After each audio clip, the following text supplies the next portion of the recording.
إن الحمد لله نحمده ونستعينه ونستغفره ونعوذ بالله من شرور أنفسنا ومن سيئات أعمالنا من يهده الله فلا مضل له ومن يضلل فلا هادي له وأشهد أن لا إله إلا الله وحده لا شريك له وأشهد أن محمدا عبده ورسوله يا أيها الذين آمنوا اتقوا الله حق تقاته ولا تموتن إلا وأنتم مسلمون يا أيها الناس اتقوا ربكم الذي خلقكم من نفس واحدة وخلق منها زوجها وبث منهما رجالا كثيرا ونساء واتقوا الله الذي تساءلون به والأرحام إن الله كان عليكم رقيبا يا أيها الذين آمنوا اتقوا الله وقولوا قولا سديدا يصلح لكم أعمالكم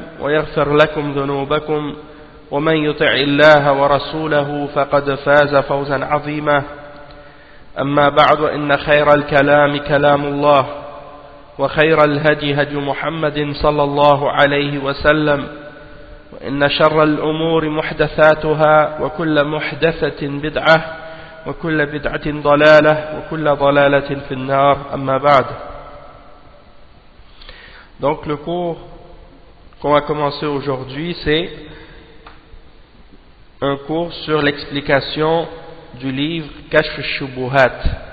Donc Sharhun ou Sharhu Kashf al-Shubuhat. Sharh, ça veut dire l'explication, et Kashf al-Shubuhat, Kashf, ça veut dire le fait de dévoiler, de dévoiler, de montrer les Shubuhat. De démasquer, de dévoiler les shubuhat, qu'elles deviennent claires.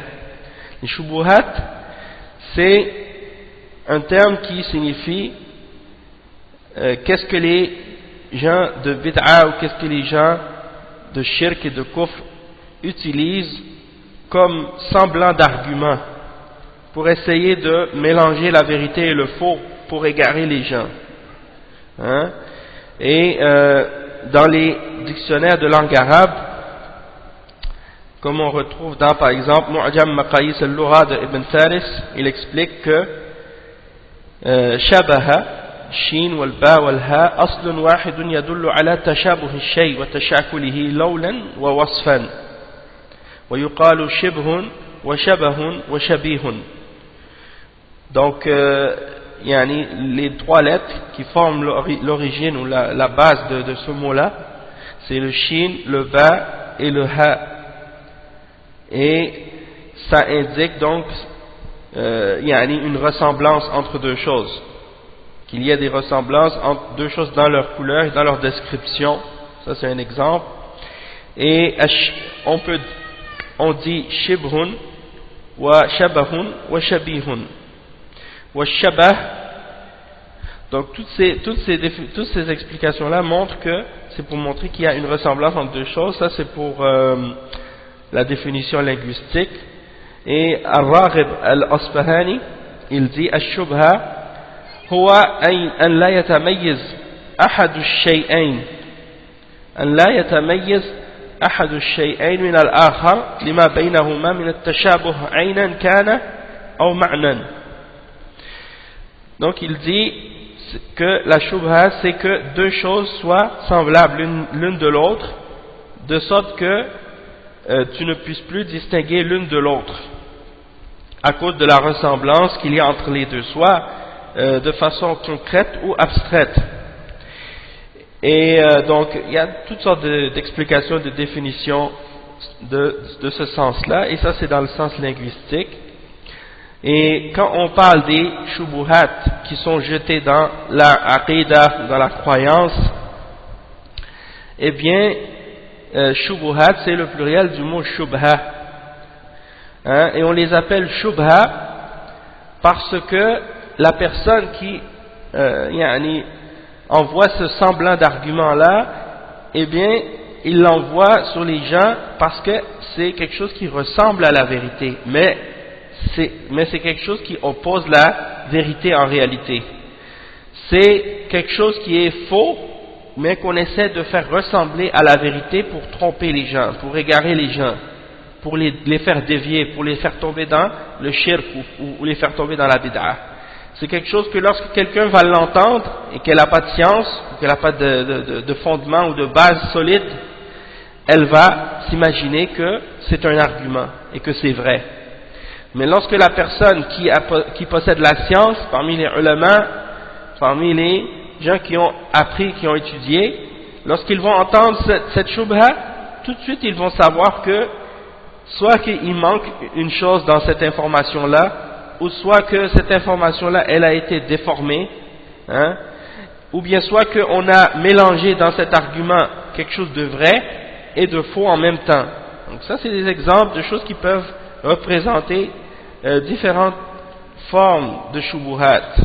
Il y a beaucoup d'autres exemples aussi, mais ça fait partie des exemples et ça nous aide à comprendre. Parfois, on traduit le terme shubha ou shubuhat au pluriel par le terme ambiguïté, parfois on le traduit par doute,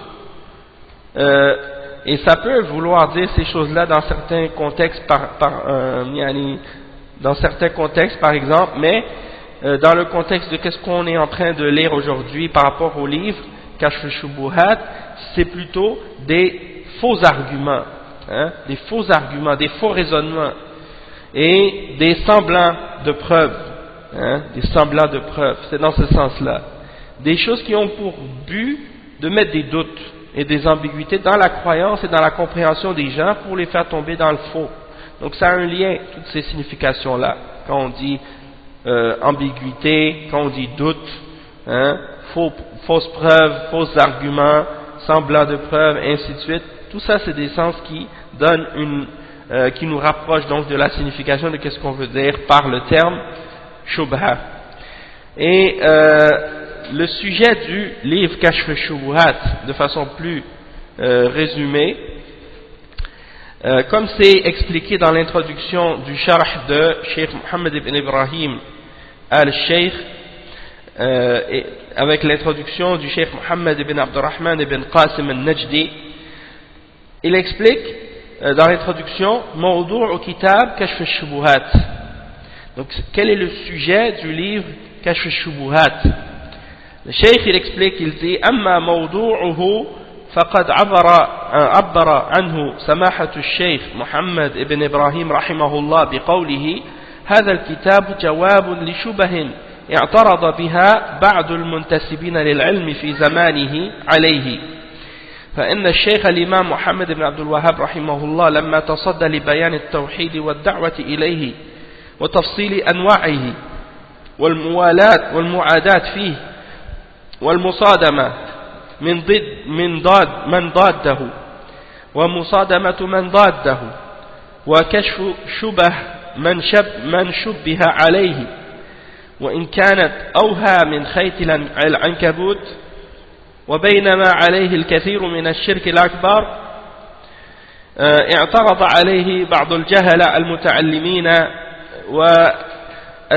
وأزهم إبليس فجمعوا شبها شبهوا بها على الناس وزعموا أن الشيخ رحمه الله يكفر المسلمين وحاشاه ذلك بل لا يكفر إلا من عمل مكفرا وقامت عليه الحجة. Donc il dit بل لا يكفر إلا من عمل مكفرا وقامت عليه الحجة فأجابهم المصنف بهذا الكتاب وكشف شبههم بما تطمئن به الألباب من نصوص السنة والكتاب وما يميز به المصنف ما عليه الشيخ وأتباعه وما عليه أولئك وقدم مقدمة في بيان حقيقة دين المرسلين وما دعوا إليه وحقيقة دين المشركين وما كانوا عليه وبين أن مشركي زمانه هم أتباع دين المشركين. Donc le cheikh il dit le sujet du livre, comme le cheikh Mohammed ibn Ibrahim rahimahullah l'explique lui-même, il dit que ce livre est une réponse à certains faux arguments, hein, et certains semblants d'arguments par lesquels les gens qui prétendaient à la science à l'époque du cheikh Mohammed ibn Abdul Wahhab ont essayé, hein, d'opposer sa da'wa par ces faux arguments et par ces ambiguïtés-là.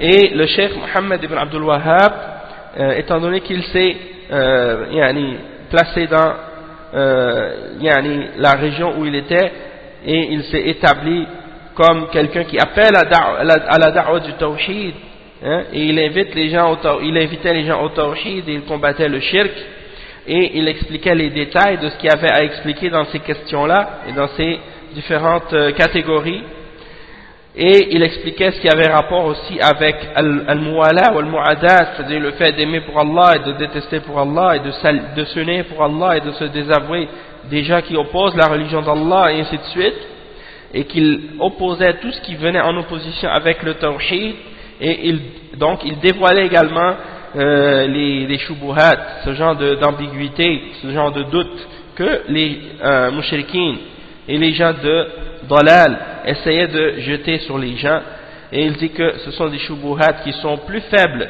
que l'étoile de l'araignée,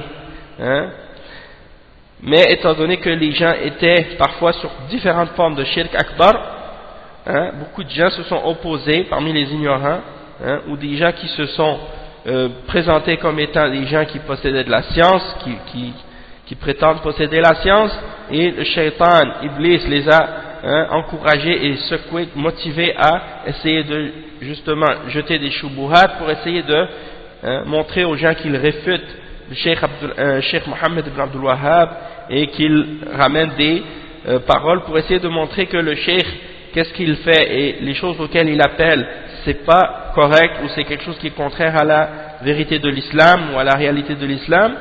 Eh bien, le Cheikh Mohammed ibn Abdul Wahhab rahimahullah a écrit donc ce livre pour clarifier ces choses-là et pour réfuter ces arguments-là. Parmi les exemples de shubuhat qu'ils ont ramenés, c'est de dire ou de penser ou de prétendre que le Cheikh Mohammed ibn Abdul Wahhab avait déclaré les musulmans kuffar, et bien entendu ça c'est quelque chose que le Cheikh n'a jamais fait, et il dit que le Cheikh il n'a fait que déclarer kafir celui qui faisait ou qui pratiquait un acte qui est en soi kufr et qui fait sortir de l'islam après avoir établi sur la personne la preuve que cette action ou que cette parole elle est kufr ou shirk majeur. Donc dans ce cas-là il considérait la personne comme étant kafir, mais sinon il n'allait pas déclarer un musulman qui dit la ilaha illallah Muhammad Rasulullah et qui n'a jamais fait de kufr ou de shirk, il n'allait jamais le déclarer comme étant kafir. Mais en tout cas, comme vous allez voir dans l'explication du livre, la réalité c'est ça, c'est que le cheikh il explique aux musulmans qu'est-ce qui est la réalité du tawhid et qu'est-ce qui est la réalité du shirk. Et étant donné que beaucoup de gens à son époque, parmi ceux qui prétendaient à la science, considéraient le shirk comme faisant partie de l'islam et comme étant un des aspects de l'islam, comme par exemple l'adoration des saints, l'adoration des tombes, et ils pensaient que ça c'est quelque chose qui faisait partie du respect des hommes pieux et des hommes saints, et que c'était une façon de se rapprocher d'Allah subhanahu wa ta'ala, que de prendre des intermédiaires entre nous et Allah, c'est quelque chose qui était permis et que ça faisait partie de l'islam. Donc quand le cheikh a expliqué avec les preuves du Coran et de la Sunna et des paroles des ulama que ça fait partie du shirk, eh bien les gens ont commencé à dire qu'ils déclarent les musulmans mushrikin et kuffar parce qu'ils se sont sentis visés, étant donné qu'ils faisaient eux-mêmes ces actes de shirk. Et donc la réalité c'est que le cheikh il a fait que clarifier aux gens la réalité de l'islam que les gens avaient perdu ou oublié ou négligé. Et il a donc écrit ce livre pour répondre à ce genre de shubuhat et à d'autres également, et il a dévoilé donc la réalité de ces shubuhat pour montrer qu'elles sont fausses et pour que les cœurs et les esprits des gens soient apaisés. Il a ramené les preuves du Coran et de la Sunna pour que les gens puissent distinguer ce qui est vrai de ce qui est faux, et pour distinguer également, faire comprendre aux gens la distinction entre la da'wa à laquelle le cheikh appelait ainsi que ses élèves et ce que ces gens-là parmi les gens de bid'a et de shirk appelaient, pour que les gens puissent voir la différence et la distinction et pour clarifier. Et il y a une introduction dans Kashf al-Shubuhat au sujet de la religion des prophètes et des messagers, et au sujet de ce à quoi ces prophètes et ces messagers-là ont appelé. Et c'est la religion des messagers, la religion du Tawhid. Donc il explique la réalité de ce que c'était leur religion, puis il explique par la suite également la réalité de la religion des mushrikins, et qu'est-ce qu'ils pratiquaient comme religion à l'époque du prophète sallallahu alayhi wa sallam, avant que l'islam soit établi dans la région. C'était quoi leur croyance avant la venue du prophète sallallahu alayhi wa sallam et au début de sa da'wah. Et il a expliqué donc qu'est-ce que pratiquaient les mushrikines comme religion et les ressemblances qui existent entre ce que faisaient les mushrikines de l'époque du prophète sallallahu alayhi wa sallam et ce que les gens d'aujourd'hui, parmi les gens qui se disent musulmans, pratiquent parfois dans certains pays lorsqu'ils prennent comme objet d'adoration les idoles, les saints, les tombes, les morts et ainsi de suite. Pour dire qu'il n'y a pas de différence entre ce que les gens d'aujourd'hui qui adorent ces tombes ou qui adorent ces saints-là adorent, il n'y a pas de différence entre ça et ce que les mouchriquins du temps du prophète sallallahu alayhi wa sallam faisaient, et même que parfois on constate que ce que les mouchriquins de l'époque d'aujourd'hui font, c'est pire que ce que les mouchriquins de l'époque du prophète sallallahu alayhi wa sallam faisaient. Donc ça c'est pour qu'est-ce qui a rapport avec le sujet du livre. Et en ce qui concerne maintenant les shubuhat, il y a un petit résumé que le cheikh Mohammed ibn Qasim al-Najdi mentionne dans l'introduction du livre, un petit résumé de ces shubuhat, et elles sont du nombre de 12 shubha. Elles sont du nombre de 12 shubha qui sont mentionnées dans le livre. Il dit donc هذه الشبهة أجاب المصنف عنها بجواب مجمل ومثل لذلك بآية ألا إن أولياء الله لا خوف عليهم ولا هم يحزنون وأن الشفاعة حق وأن الأنبياء لهم جاه عند الله ثم أجاب عن كل شبهة بجواب يخصها أو جوابين أو أكثر. Le cheikh il dit ce sont des shubuhat, des ambiguïtés, des doutes, des semblants de preuves, des faux arguments au sujet desquels le cheikh Mohammed ibn Abdul Wahhab a répondu avec des réponses générales et parfois des réponses plus spécifiques, plus précises. Il a donné des exemples, comme par exemple le verset Ala inna awliya Allah la khawfun alayhim wa la hum yahzanun alladhina amanu wa kanu yattaqun. Donc il a expliqué avec le verset 62 dans Surat Yunus la définition des awliya, qu'est-ce qu'ils sont, qu'est-ce qu'un wali, que c'est pas comme qu'est-ce que les soufiyas s'imaginent, qu'un wali c'est quelqu'un qui fait des miracles à volonté et que on peut chercher de lui le secours et l'aide, même quand il est mort dans sa tombe, et même quand il est vivant, même à des distances où ils ne peuvent pas nous entendre, on peut l'évoquer, il va venir nous aider, nous sauver, des choses de ce genre, qu'il peut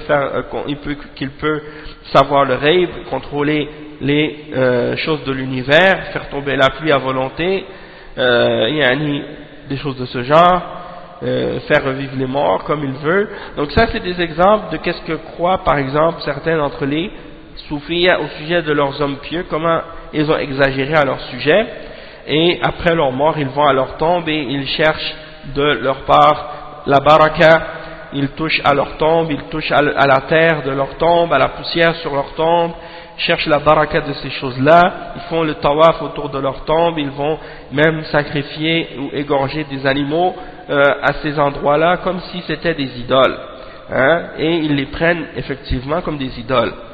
Donc il mentionne des exemples avec ce verset-là pour expliquer que les awliya ce ne sont nul autre que les hommes pieux, les gens qui ont at-taqwa, et qui ont la foi, et que ça ne nécessite pas de faire ce genre de choses-là ou d'être un être surnaturel pour être un wali. Donc il a expliqué ça en détail, puis après il explique qu'on croit en l'intercession et on croit que les prophètes ont un niveau ou un degré important auprès d'Allah subhanahu wa ta'ala. Toutefois, ça ne justifie pas qu'on leur demande à eux ou qu'on les invoque eux, et il mentionne les explications et les clarifications à ce sujet-là. Puis il explique à chaque shubha, il explique une réponse ou deux pour clarifier et montrer la fausseté de ces shubuhat. Premièrement, comme exemple, la première shubha, il dit ashubhatul ula anna man aqarra bi tawhid ar-rububiyyah annahu la yakhluqu wa la yarzuqu wa la yudabbiru al-amr illa Allah wa anna Muhammadan sallallahu alayhi wa sallam la yamliku li nafsihi naf'an wa la darra فضلا عن عبد القادر أو غيره إنما قصد من الصالحين الجاه والشفاعة فليس بمشرك. والجواب أن الذين قاتلهم رسول الله صلى الله عليه وسلم مقرون بما ذكرت أو بما ذكرت وإنما أرادوا مثل ما أردته. Donc le cheikh il dit la première shubha, c'est que les mushrikoun ils disent par exemple à notre époque que ils essaient de montrer que il y a une différence entre eux et les mushrikines de l'époque du prophète sallallahu alayhi wa sallam. Ils essaient de faire croire aux gens que ce qu'ils font eux, c'est pas du shirk par rapport à ce que faisaient les mushrikines à l'époque du prophète Mohammed sallallahu alayhi wa sallam. Donc ils donnent des exemples pour essayer de faire croire qu'il y a une différence entre ce qu'ils font et que qu'est-ce qu'ils font, c'est pas du shirk. Donc ils disent par exemple que celui qui affirme et qui croit au tawhid ar-rububiyyah, c'est-à-dire qu'il n'y a pas d'autre créateur que Allah, il n'y a pas d'autre qui donne la subsistance excepté Allah, il n'y a personne qui contrôle quoi que ce soit dans l'univers excepté Allah. Donc si tu crois en ça et que tu crois que Muhammad sallallahu alayhi wa sallam il ne détient rien par lui-même, il ne peut ni nuire ni profiter, et encore moins par exemple Abdul Qadir ou autres, mais que ce sont uniquement des hommes pieux, puis qu'on va vers eux uniquement parce qu'ils ont un degré important auprès d'Allah et qu'ils possèdent l'intercession ou des choses de ce genre. Donc dans ce cas-là, ils prétendent qu'il n'est pas mushrik, que la personne qui va aller à leur tombe puis leur demander l'intercession ou passer par leur intermédiaire pour aller à Allah, que celui-là il n'est pas mushrik.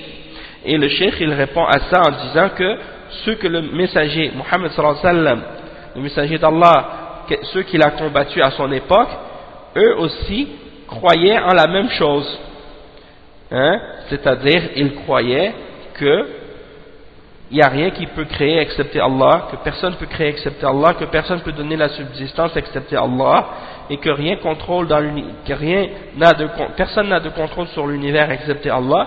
Les mushrikoun à l'époque du prophète sallallahu alayhi wa sallam, eux aussi croyaient en ça, et malgré tout le prophète sallallahu alayhi wa sallam les a combattus. Ils cherchaient uniquement par leurs idoles à se rapprocher d'Allah parce qu'ils croyaient que c'était des hommes pieux à l'origine qui avaient un degré important auprès d'Allah, et ils cherchaient leur intermédiaire et leur intercession pour se rapprocher d'Allah. Et malgré ça, malgré qu'ils affirmaient Tawhid al-Rububiyyah, il les a quand même combattus parce que c'était du shirk qu'ils faisaient. Donc il n'y a pas de différence entre ce que vous faites et ce qu'ils faisaient. La deuxième shubha, c'est de dire قوله إن الآيات نزلت في من يعبد الأصنام ونحن لا نعبد الأصنام. Donc il donne une autre shubha par exemple pour essayer de mentionner une différence entre eux et les mushrikins. Ils disent les versets qui parlent du shirk et du kufr dans le Coran sont révélés au sujet des gens qui adoraient des idoles, et nous on n'adore pas des idoles. Donc le cheikh il répond, il dit al-jawab أن الكفار منهم من يعبد الأصنام ومنهم من يعبد الأولياء ومنهم من يدعو عيسى ابن مريم وأمه ومنهم من يعبد الملائكة ولا فرق بين المعبودات فالكل شرك والكل مشركون كفر الله من يعبد الأصنام وكفر من يعبد الصالحين والملائكة. C'est-à-dire que les kuffars ils sont de différentes catégories. Parmi les kuffars il y en a qui adorent les idoles, parmi eux il y en a qui adorent des saints, des hommes pieux, et on le sait dans les pays européens, dans les pays européens et dans les pays même nord-américains, comme par exemple ici par exemple au Québec ou bien en France, il y a toutes les rues, les grandes rues, on voit que c'est des rues avec des noms de saints, et même des régions ou des villes, Saint-Michel, Sainte-Catherine, Saint-Denis, Saint-Laurent, hein, tout ça c'est des noms de saints que les catholiques adorent. Aux États-Unis c'est la même chose, hein, San Francisco, hein, Santiago, tous des saints, hein, que ce soit en espagnol ou en anglais ou bien en français, c'est la même chose. Ils donnent aux rues des noms de saints pour se rappeler d'eux, hein, et ils font des statues d'eux et ils font des médaillons avec eux, ils les adorent. Bon, chez les musulmans, il y en a qui font la même chose avec leurs saints. Ils vont dire, dans les pays musulmans, tu vois des villes qui s'appellent le nom de Sidi un tel, ou des rues de Sidi un tel. Tout ça c'est, hein, pour donner des exemples comment parfois ils font ça, et bien ils construisent des dômes sur leurs tombes, là où ils sont enterrés, des choses de ce genre, et des mausolées, des trucs comme ça, et ils vont les adorer. Comme les catholiques, comme les juifs aussi, ils ont la même chose, hein, ils font du shirk, et c'est eux qui ont commencé ça, et il y a des musulmans qui les ont imités.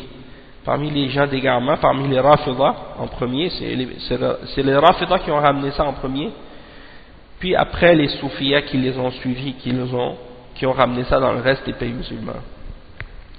Hein? Et c'est comme ça que ça s'est propagé, cette notion de sainteté qui n'a rien à voir avec l'islam. Donc le cheikh explique, il dit donc il y a plusieurs, les mouchrikoun ils n'adorent pas que des idoles, c'est pas vrai. Il y en a parmi eux qui adorent des saints, il y en a parmi eux qui adorent des prophètes, comme Isa ibn Maryam, il y en a qui adorent même des femmes, comme la mère de Isa ibn Maryam, hein, les chrétiens, ils prient toujours à Marie, et même quand ils prient, ils disent cette Marie, mère de Dieu, hein, ils l'appellent la mère de Dieu, hein, et ils font des doigts pour elle, ils lui demandent directement des choses, alors qu'elle est morte, alors qu'elle n'a aucun pouvoir, et qu'elle ne peut ni nuire ni profiter à quiconque. Donc ça c'est de l'idolâtrie, hein, chez les chrétiens. Hein. La même chose pour Isa ibn Maryam, hein. C'est un être humain, il ne peut rien faire pour toi, ni te profiter ni te nuire.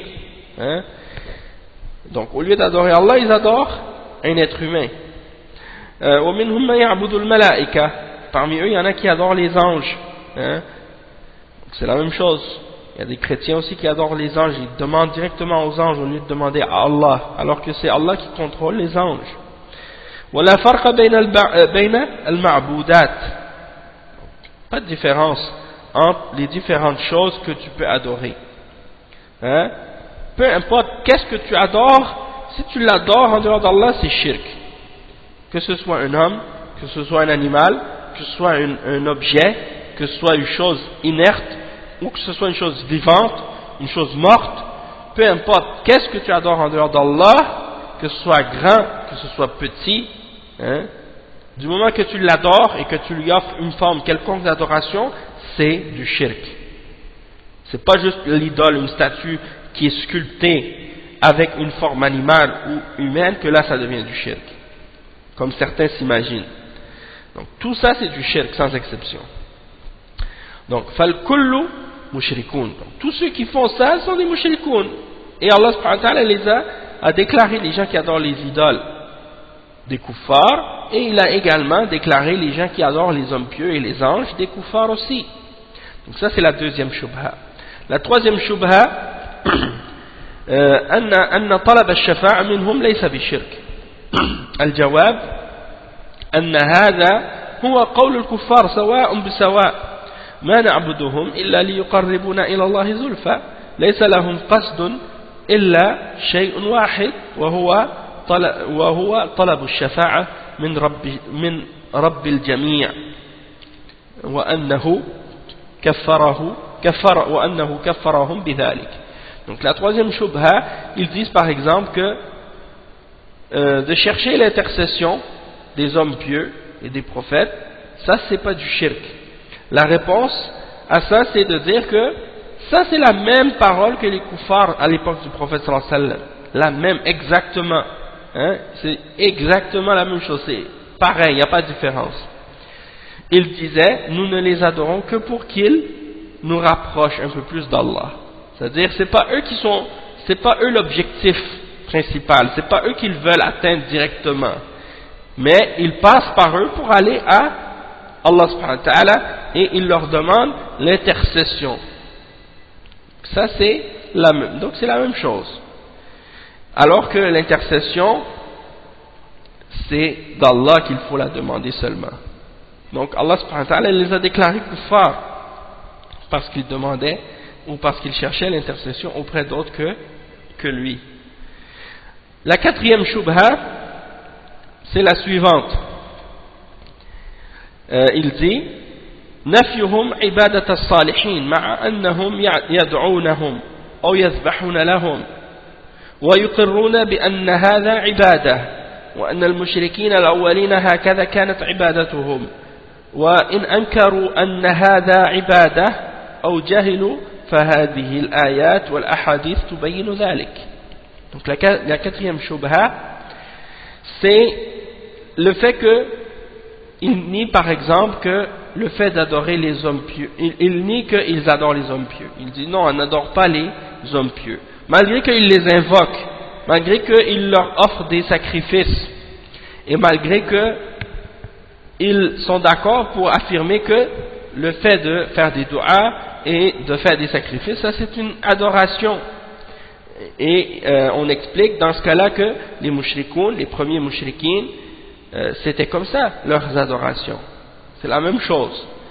Et s'ils nient que ce qu'ils font c'est une adoration, ou bien qu'ils ignorent la réalité de ce qu'est une adoration, dans ce cas-là, on leur mentionne les versets et les hadiths pour clarifier la signification de l'adoration. Et pour leur montrer que ce qu'ils font c'est exactement la même chose, que c'est une adoration pour les hommes pieux et les saints, et que c'est du shirk.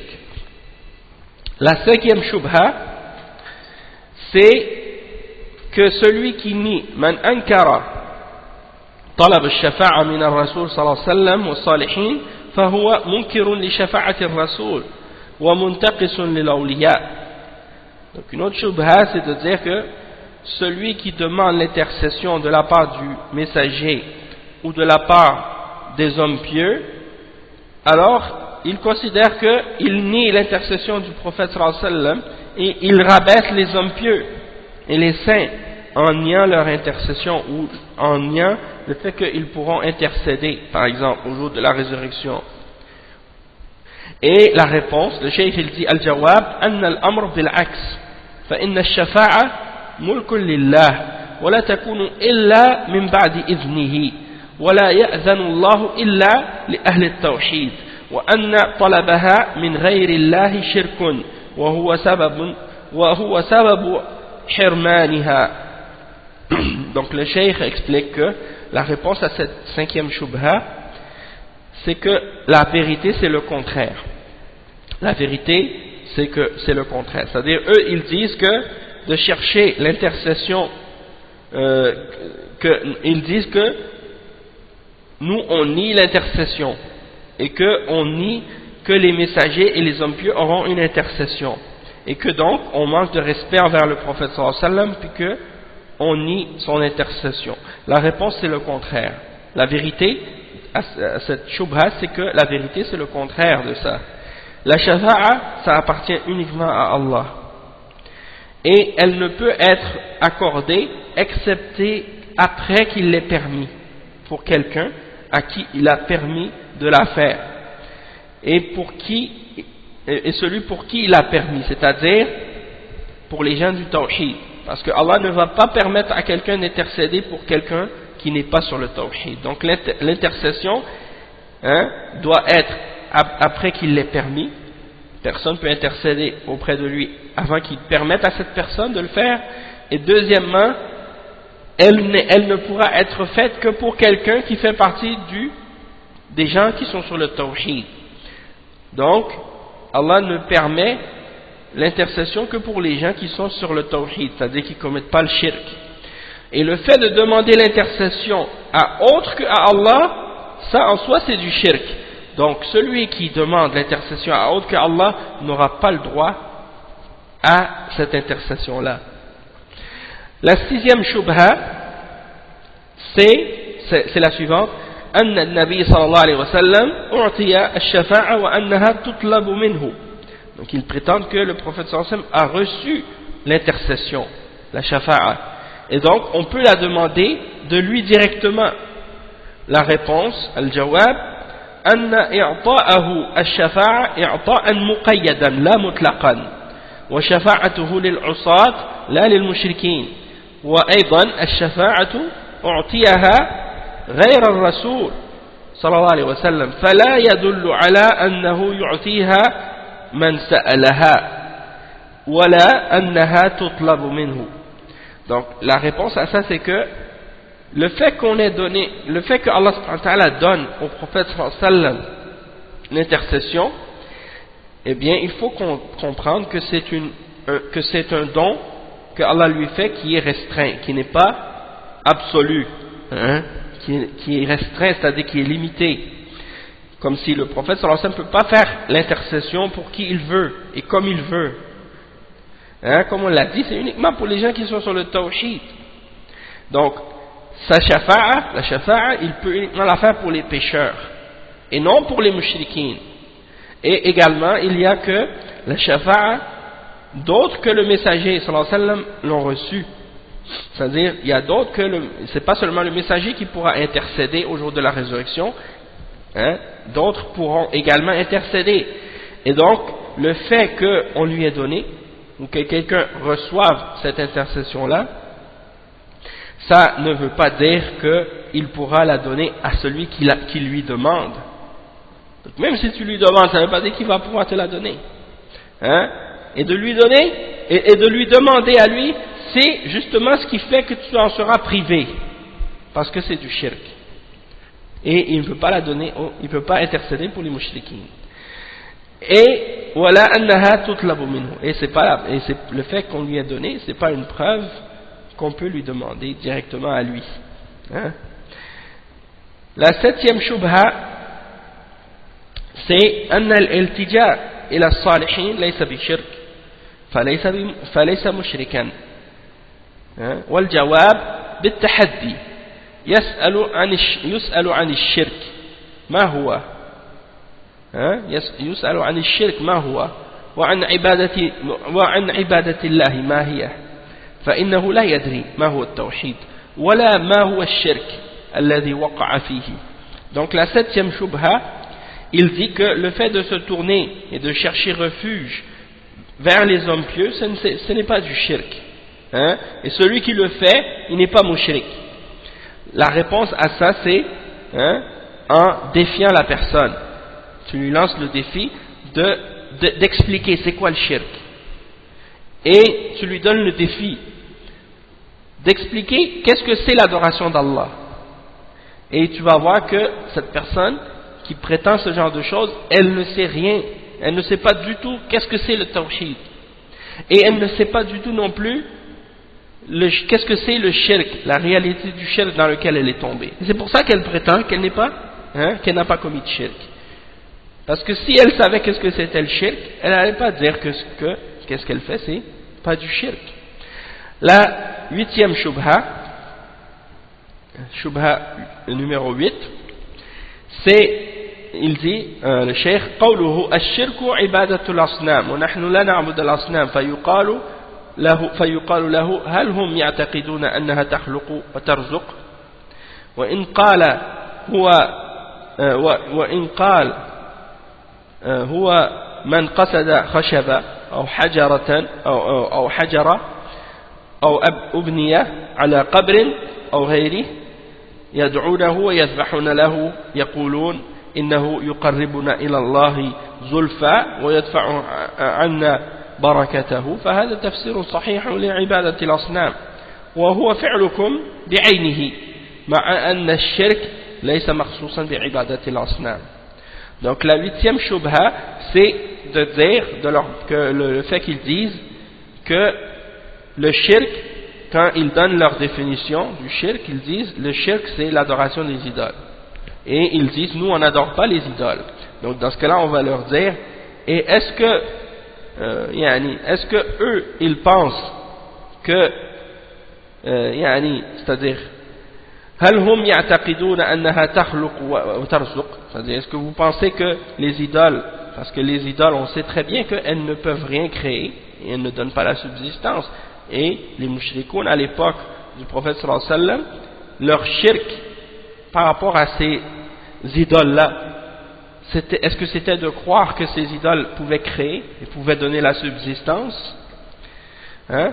Donc s'il dit par la suite que non, c'est de se tourner vers du bois ou vers une pierre ou vers un bâtiment qui est construit sur une tombe ou autre, et qu'ils l'invoquent ou qu'ils font des sacrifices pour ces choses-là, alors ils vont dire par exemple que ces choses-là rapprochent plus d'Allah et repoussent le mal, hein? وَيَدْفَعِ اللَّهِ عَنَّا بِبَرَكَتِهِ, Allah subhanahu wa ta'ala va nous protéger à cause de sa baraka ou des choses de ce genre. Donc ça, c'est cette définition du shirk, c'est une définition qui est correcte, une définition plutôt de l'adoration des idoles. Ça c'est vrai, qu'ils se tournent vers du bois, vers des pierres, vers des constructions, qu'ils font des sacrifices, qu'ils les invoquent, qu'ils pensent que ces choses-là peuvent les rapprocher plus d'Allah ou leur donner la baraka d'Allah, des choses de ce genre. Ça c'est un tafsir qui est une explication de l'adoration des idoles qui est correcte, et c'est exactement ce que vous faites avec les saints, hein? Et il dit ensuite, et il faut savoir de toute façon aussi en même temps que le shirk, ça ne se limite pas seulement à l'adoration des idoles, mais que peu importe qu'est-ce que tu adores, du moment que tu adores quelque chose d'autre que Allah, ça c'est du shirk. La neuvième shubha, c'est la suivante: قولهم إنكم تكفرون المسلمين وتجعلوننا مثل المشركين الأولين ونحن نشهد أن لا إله إلا الله وأن محمدا رسول الله ونصدق بالبعث ونصلي ونصوم ونحج ونعتمر وهم بالعكس كيف تجعلون من كان معه هذه الخصال وهذه الفروق كمن ليس فيه منها شيء. وقد أجاب عنها بتسعة أجوبة وبين فيها أن هذه الفروق غير مؤثرة بالكتاب والسنة والإجماع، بل هذه الخصال والفروق مما يتغلظ بها كفرهم. Donc le cheikh explique que la neuvième shubha, c'est la suivante, c'est qu'ils disent, hein, ceux qui adorent les tombes et les saints parmi les gens qui se disent musulmans à notre époque et à l'époque du cheikh et avant, ils disent par exemple, vous déclarez les musulmans kuffar et vous faites de nous, hein, des gens qui sont comparables ou pareils aux premiers mushrikines, hein, et ils disent nous pourtant on n'est pas comme les mushrikines, parce que nous on dit la ilaha illallah Muhammad Rasulullah, hein? Donc on n'est pas comme, ils prétendent qu'ils ne sont pas comme les mushrikines. Nous on dit premièrement la ilaha illallah Muhammad Rasulullah, eux ils ne voulaient pas le dire. Nous on croit en la résurrection, eux ils ne croyaient pas. Nous on fait la salat et on jeûne et on fait le hajj et on fait la umrah, eux ils le font au contraire. Donc comment vous pouvez faire de nous des gens qui sont comparables ou pareils à eux, malgré que nous on a ces caractéristiques-là et qu'il y a ces différences-là entre nous et eux. Et le cheikh Mohammed ibn Abdul Wahhab a répondu à ces shubuhat par 9 réponses. Et dans ces 9 réponses, il a expliqué les différences qui sont mentionnées. Il a expliqué que les différences qui sont mentionnées n'ont aucun effet pour les exclure du shirk des mushrikines, des premiers mushrikines. Et il a mentionné les preuves de ça dans le Coran, dans la Sunna et dans le consensus de la Ummah. Et il dit que ces caractéristiques-là en réalité, et ces distinctions-là que vous avez par rapport aux premiers mushrikines, ne fait que augmenter et rendre votre kufr encore plus laid et encore plus grave. Et il explique, il dit من جحد منه من وجد منه مكفر بأن صدق الرسول صلى الله عليه وسلم في شيء وكذبه في شيء أو رفع المخلوق في رتبة الخالق أو غلا في أحد الصالحين أو غلا في أحد من الصالحين فادعى فيه الألوهية أو خالف الشريعة أو في أشياء مثل استحلال نكاح الأختين أو وجد منه نوع من أنواع الردة أو استهزأ بالله أو بآياته فهو مرتد. ليس من شرط الردة أن يجمع أطراف الردة أو يجمع الشركيات أو أن رب العالمين ومعبوده واحد في جميع ما يستحق. فإن الردة ردتان: ردة مطلقة وهي الرجوع عما جاء به الرسول صلى الله عليه وسلم جملة، والثانية أن يكفر في بعض ما جاء به الرسول صلى الله عليه وسلم. Donc voici un exemple de la réponse du cheikh en résumé. Il donne un exemple. Il dit celui chez qui on a trouvé quelque chose qui rend mécréant, une action ou une parole ou une croyance. Comme par exemple, celui qui croit en une partie de ce que le messager a amené et qui traite le reste de mensonge, ou qui traite une autre chose de mensonge parmi ce qu'il a amené. Donc celui-là il est kafir, même s'il croit en une partie. C'est pas nécessaire qu'il rejette le tout pour qu'il soit kafir, il suffit qu'il rejette une partie pour qu'il quitte l'islam. Ou bien, par exemple, le fait que quelqu'un élève une créature au degré ou au niveau du créateur, ça c'est quelque chose qui fait également sortir de l'islam. Comme qu'est-ce que les chrétiens ont fait avec Isa ibn Maryam. Ou bien le fait d'exagérer à propos d'un d'entre les hommes pieux et de prétendre qu'il a un droit à l'adoration, ou bien le fait de contredire la charia dans certaines choses, comme par exemple le fait de rendre halal ce qui est haram, comme par exemple le mariage de marier deux sœurs en même temps, et que tu déclares que ça c'est halal. Donc ça devient kufr, ça fait sortir de l'islam. Ou bien quelqu'un chez qui on retrouve une forme ou une catégorie parmi les catégories de l'apostasie. Ou bien quelqu'un qui se moque d'Allah et de ses versets. Donc de se moquer de ça, c'est kufr. Donc même si la personne, elle fait tout le reste, elle dit la ilaha illallah, Muhammad Rasulullah, elle croit à la résurrection, elle fait la salat, elle fait le jeûne, elle fait le hajj, elle fait la umrah, elle fait tout ce que les musulmans font, sauf que elle se moque d'un verset dans le Coran, ou elle se moque d'Allah subhanahu wa ta'ala, ou bien elle fait une des choses qu'on vient de mentionner, elle nie un aspect de la religion, eh bien elle devient apostat, même si elle croit et elle pratique tout le reste de la religion. Donc le cheikh il dit, c'est pas une condition pour que quelqu'un soit un apostat qu'il ramène toutes les catégories d'apostasie et qu'il réunisse toutes les formes de shirk ensemble, ou bien qu'il pense que le Seigneur des mondes et celui qu'il adore sont un, et qu'il a tout ce que Allah mérite. Donc c'est pas une condition. C'est pas une condition pour que quelqu'un, quand il adore quelque chose en dehors d'Allah, pour qu'on dise qu'il est mushrik, qu'il croit que ce que Allah possède comme nom et attribut, cette idole possède la même chose dans tout. Non. Même si tu attribues à une créature une seule d'entre les attributs d'Allah subhanahu wa ta'ala qui lui sont exclusifs, eh bien ça suffit pour être kufr et shirk et faire sortir de l'islam. Comme par exemple tu dis, Allah subhanahu wa ta'ala, il est celui qui connaît le ghaib. Ça c'est une des caractéristiques exclusives d'Allah. Et tu attribues ou tu donnes à une créature cet attribut-là.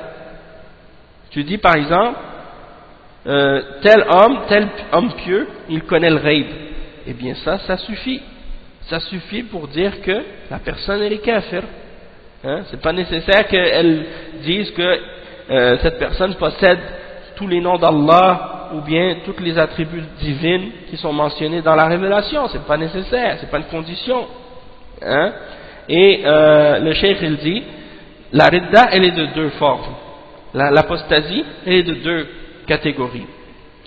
Une apostasie qui est globale et générale, c'est-à-dire quelqu'un qui rejette tout, qu'est-ce qui a été ramené par le prophète d'un seul coup, c'est-à-dire il rejette tout. Ou bien l'autre forme d'apostasie, c'est quelqu'un qui renie une partie de ce que le messager a ramené, peu importe qu'est-ce que c'est. Donc ça c'est aussi une forme d'apostasie. Donc c'est pas nécessaire que la personne dise je rejette tout. C'est ça que certains pensent. Quand on parle d'apostasie, il y en a qui pensent que ça veut dire la personne elle dit ah non je quitte l'islam et je deviens chrétien ou je deviens juif ou je deviens athée. Non, c'est pas nécessaire. Tu peux quitter l'islam juste en rejetant un seul verset dans le Coran. Comme par exemple quelqu'un qui dit moi je crois pas par exemple en la lapidation, je rejette la lapidation, pour moi c'est quelque chose qui est faux. Donc ça suffit pour que tu quittes l'islam. Si quelqu'un dit par exemple moi je crois pas en la polygamie, je rejette, c'est pas quelque chose de bon, c'est mauvais, mais ça suffit pour que quelqu'un devienne kafir. Ça c'est des exemples. Ou bien tu le détestes, tu détestes quelque chose qui est dans la révélation. Et il y a un livre qui s'appelle Nawaqid al-Islam, les annulatifs de l'islam, qui explique certains de ces principes-là. Et dans les livres de fiqh même aussi, on retrouve des chapitres, dans les livres élaborés de fiqh, on retrouve des chapitres au sujet de l'apostasie, il y a des exemples. Donc la dixième shubha, c'est la suivante: anna man qala la ilaha illallah la yakfur wala yuqtal walaw fa'ala ma fa'al wastadallu bi ahadith. Donc la dixième shubha, c'est de leur part de prétendre que celui qui dit la ilaha illallah, du moment qu'il dit la ilaha illallah, il ne peut pas devenir mécréant et il ne peut pas être tué, peu importe qu'est-ce qu'il fait, comme acte de kufr ou de shirk ou peu importe. Et il ramène des hadiths pour essayer de justifier ça. La réponse à ça, al-jawab, annaha la tadullu ala ma za'ama al-mushabbih من أن مجرد قول لا إله إلا الله يمنع من التكفير بل يقولها ناس كثير وهم كفار إما لعدم العلم بمعناها أو عدم العمل بمقتضاها أو وجود ما ينافيها ومثل لذلك بأن اليهود يقولونها وأصحاب مسيلمة الذين قاتلهم الصحابة وكذلك الذين حرقهم علي رضي الله عنه فقولها باللسان لا يكفي في عصمة الدم والمال. Donc la réponse à cette shubha, c'est de dire que les hadiths qu'ils ont mentionnés, ça ne prouve pas ce qu'ils prétendent. Premièrement, le simple fait de dire la ilaha illallah, ça n'empêche pas que quelqu'un puisse devenir kafir. Il dit c'est bien possible même que quelqu'un dise la ilaha illallah, il y a beaucoup de gens qui vont dire même qui disent la ilaha illallah alors qu'ils sont kuffars, soit parce qu'ils ne savent pas qu'est-ce que ça veut dire la ilaha illallah, soit parce qu'ils n'ont pas appliqué selon ce que la ilaha illallah implique comme règle et comme condition, ou soit parce que ils ont dit la ilaha illallah mais ils ont fait ce qui vient le nier et qui vient en opposition totale avec, donc ça veut dire que ça vient l'annuler complètement, et donc dans ce cas-là ils sont des kuffars même s'ils disent la ilaha illallah. Et ils donnent des exemples de ça, comme par exemple les juifs, ils disent la ilaha illallah, les juifs disent la ilaha illallah. L'exemple aussi des gens qui ont cru à Musaylama, ils disaient la ilaha illallah et malgré tout les Sahaba les ont combattus parce qu'ils prétendaient que Musaylama était un prophète. Et ça c'est kufr. De prétendre qu'il y a un autre prophète après Mohammed sallallahu alayhi wa sallam, c'est kufr. Ou bien ceux que Ali radiallahu anhu a brûlés vivants.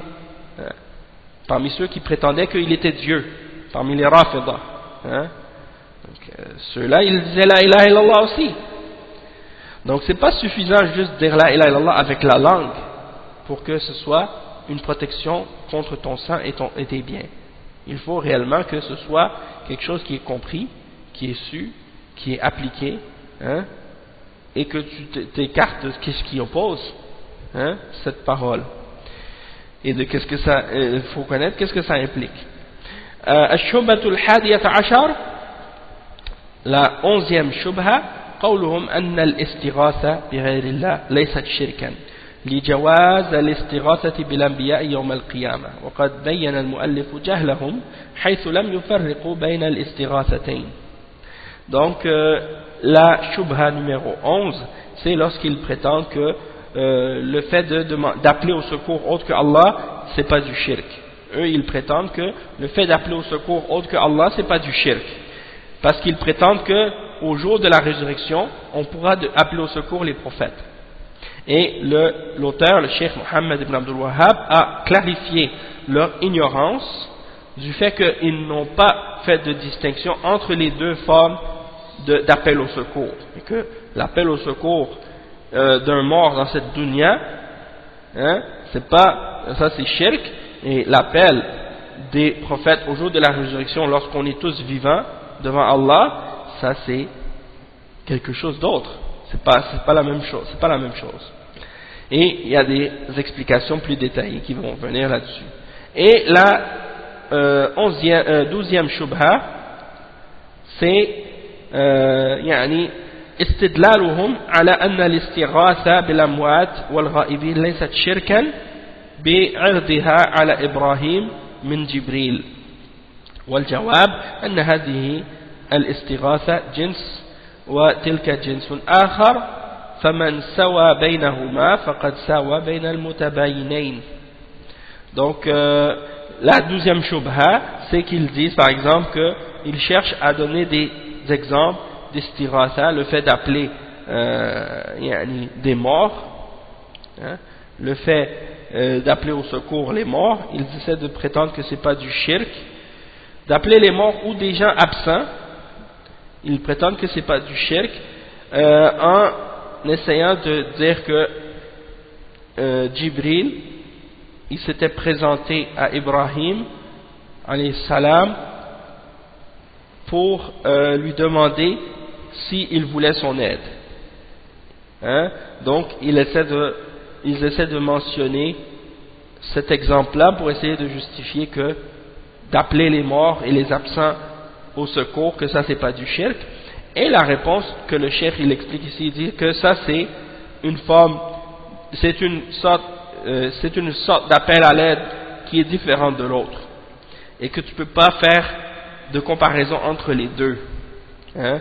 Et il y en a une autre shubha que le cheikh il a pas mentionné ici, mais qu'on entend souvent de la part des gens qui tombent dans le shirk parmi ces gens-là, c'est qu'ils essaient de faire croire que les prophètes et les messagers sont vivants dans leur tombe, et que, étant donné qu'ils sont vivants dans leur tombe, donc ça veut dire qu'on peut les invoquer, on peut leur demander des choses comme lorsqu'ils étaient vivants sur la terre. Et bien entendu, la réponse à cette shubha, en résumé, c'est que la vie dans laquelle ils sont dans la tombe, c'est une vie qu'on appelle une hayat barzakhiyya. C'est une vie du barzakh qui est gérée par des règles qui sont différentes des règles de la dunya. Et donc ils ne peuvent pas tout faire qu'est-ce qu'ils faisaient dans cette dunya. Et d'essayer de comparer ça et de dire que c'est permis, hein, de les invoquer et de leur demander comme lorsqu'ils étaient en vie, hein, de la part des sahaba, mais ça c'est un pur mensonge et de l'égarement total, hein. Donc ça c'est quelque chose qui est clair. Donc ça y est, maintenant on a expliqué les 12 shubha qui sont dans le livre et qui vont être expliquées, Inch'Allah. Maintenant on va commencer tout de suite à lire le texte. On va commencer juste à lire la première partie du texte de Kashf al-Shubuhat, puis on lira donc qu'est-ce qu'on peut. On va pas lire trop long parce que déjà on a fait un cours d'1 heure, jusqu'à maintenant on est déjà arrivé à 1 heure, mais juste commencer l'introduction. Bismillahir Rahmanir Rahim. قال الشيخ الإسلام محمد بن عبد الوهاب بسم الله الرحمن الرحيم اللهم صل وسلم على رسول الله صلى الله عليه وسلم وعلى آله وصحبه أجمعين وبعد.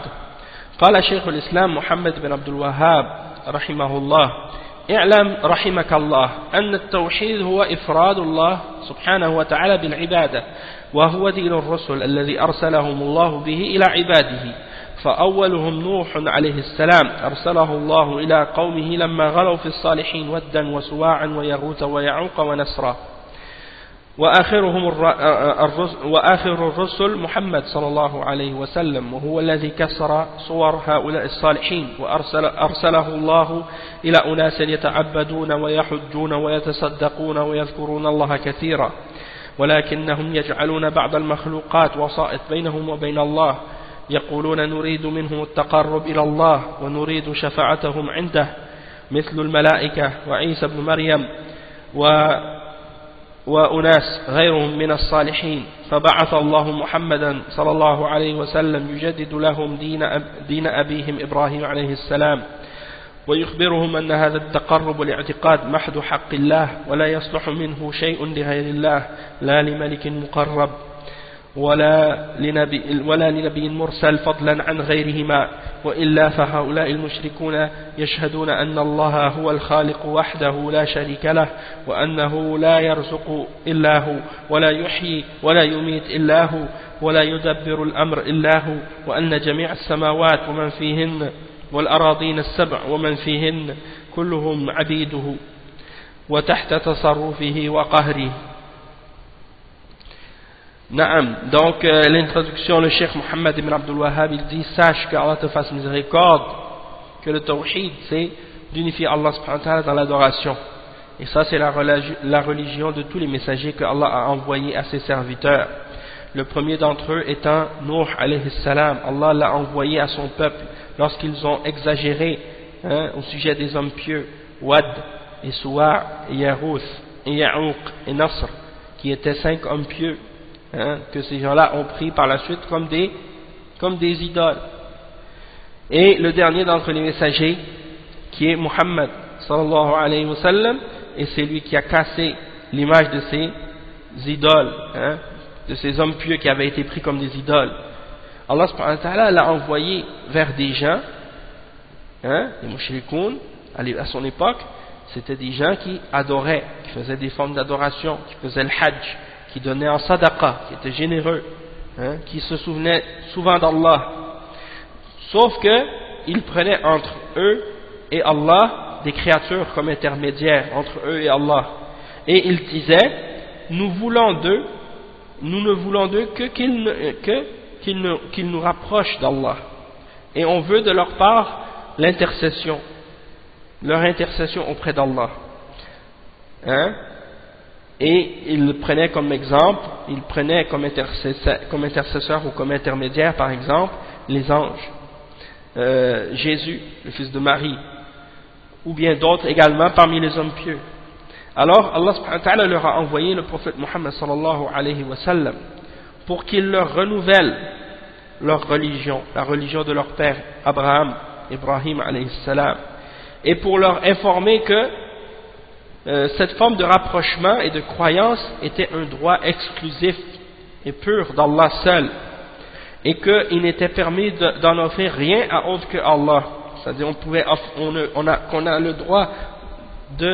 qu'on n'a pas le droit d'en offrir quoi que ce soit à autre que Allah subhanahu wa ta'ala, ni à un ange rapproché, ni à un prophète envoyé, et encore moins à quelqu'un qui est en dessous de ces deux exemples-là.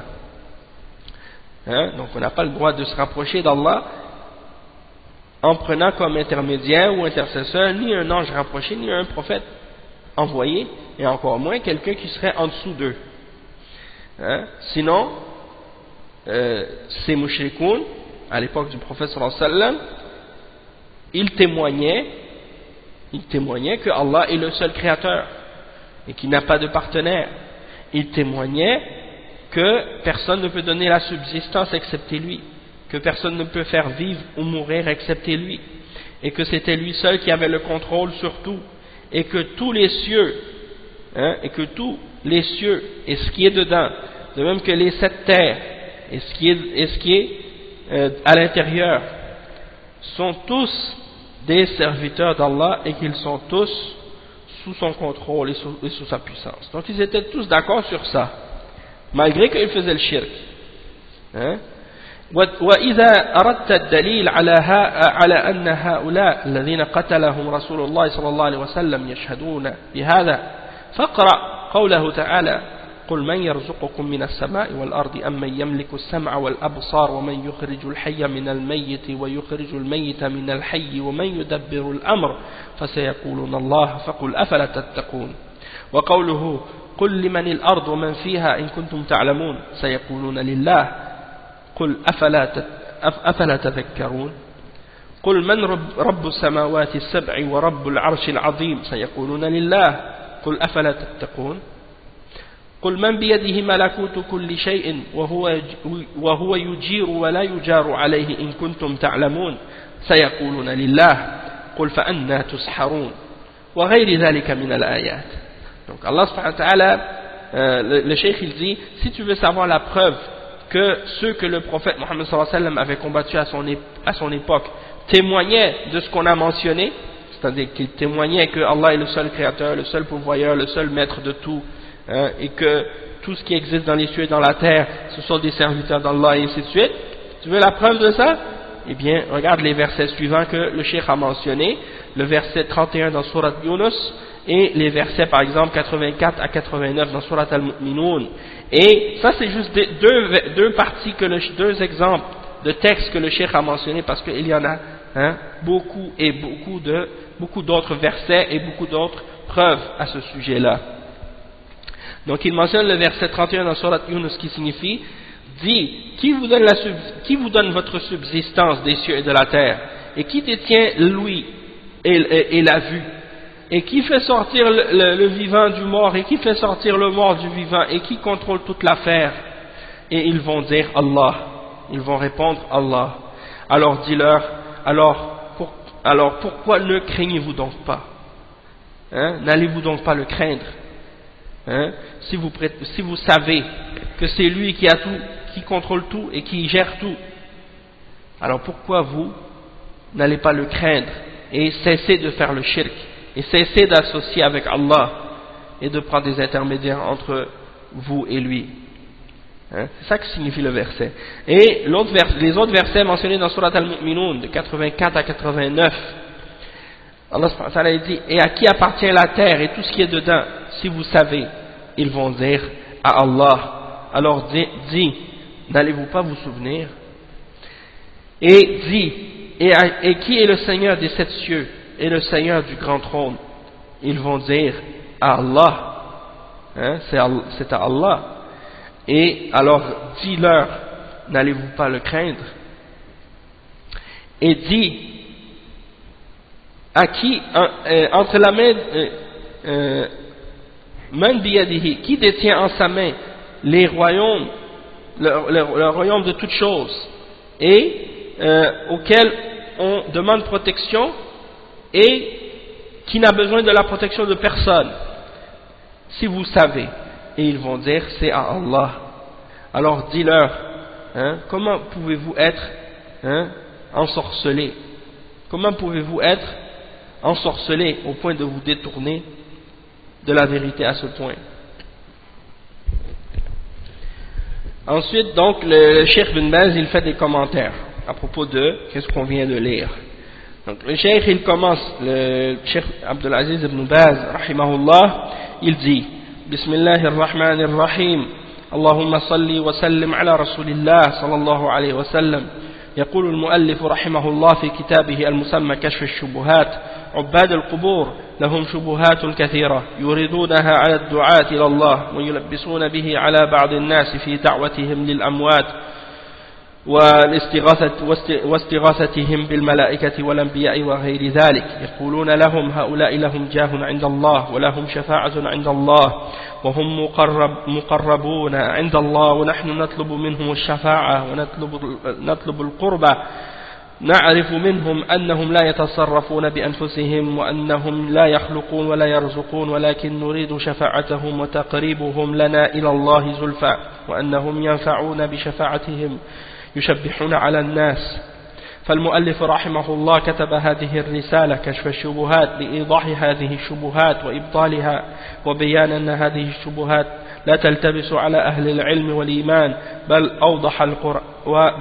أوضح القرآن إبطالها وأوضح الرسول صلى الله عليه وسلم إبطالها. Donc le cheikh explique, il dit, Cheikh bin Baz, rahimahullah, bismillah rahman rahim, Allahumma salli wa sallim ala rasulillah sallallahu alayhi wa sallam. L'auteur du livre, le cheikh Mohammed ibn Abdul Wahhab, a écrit ce livre, Kashf al-Shubuhat, pour répondre aux adorateurs des tombes, parce qu'ils ont beaucoup de shubuhat qu'ils envoient sur les gens qui appellent à Allah. Et ils essaient de confondre les gens dans leur religion. Ils essaient de confondre et d'envoyer des shubuhat sur les gens pour faire croire que qu'est-ce qu'ils font est permis, comme adoration des morts et invocation des morts et le fait d'appeler au secours les anges ou les prophètes ou d'autres choses de ce genre. Ils disent aux gens, ces créatures ont un degré ou un statut auprès d'Allah et ils ont le droit à l'intercession auprès d'Allah et ils sont rapprochés d'Allah parce que ce sont des hommes pieux et nous on demande de leur part qu'ils intercèdent pour nous, hein, et on leur demande de nous rapprocher, hein, et on sait qu'ils ne contrôlent rien par eux-mêmes, ils n'ont pas le pouvoir de faire du bien, de nuire ou de profiter, qu'ils ne peuvent pas créer, qu'ils ne peuvent pas donner la subsistance, mais on veut uniquement leur intercession et qu'ils nous rapprochent d'Allah un peu plus. Ils disent, et on demande d'eux qu'ils nous profitent par leur intercession seulement, et ils envoient ça comme shubuhat sur les gens. Ils envoient ça comme shubuhat sur les gens. Et l'auteur, le cheikh Mohammed ibn Abdul Wahhab, rahimahullah, il a donc écrit cette risala, ce livre, Kashf al-Shubuhat, hein, le dévoilement des shubuhat, des ambiguïtés et des semblants de preuves, pour clarifier ces shubuhat et pour les détruire.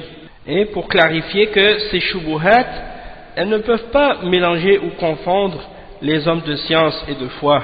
Et le Coran a clarifié la fausseté de ces shubuhat, de même que le messager sallallahu alayhi wa sallam a détruit, hein, et a montré la fausseté de ces shubuhat également.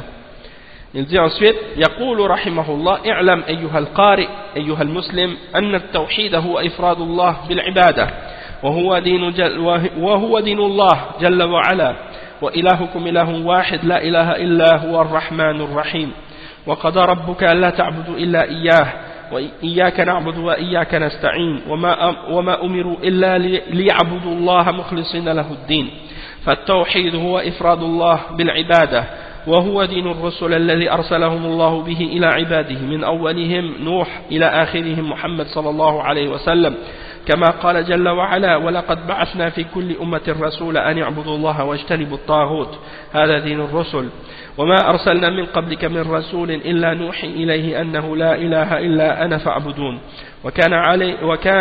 كان عليه نوح وآدم قبله وذريته وهكذا الرسل بعده هم على هذا. Donc le cheikh explique, il dit, sache, ô toi qui lis cette risala, ô toi le musulman, que le tawhid c'est d'unifier Allah subhanahu wa ta'ala dans l'adoration, par ton adoration, que tu n'adores que Allah, et ça c'est la religion d'Allah.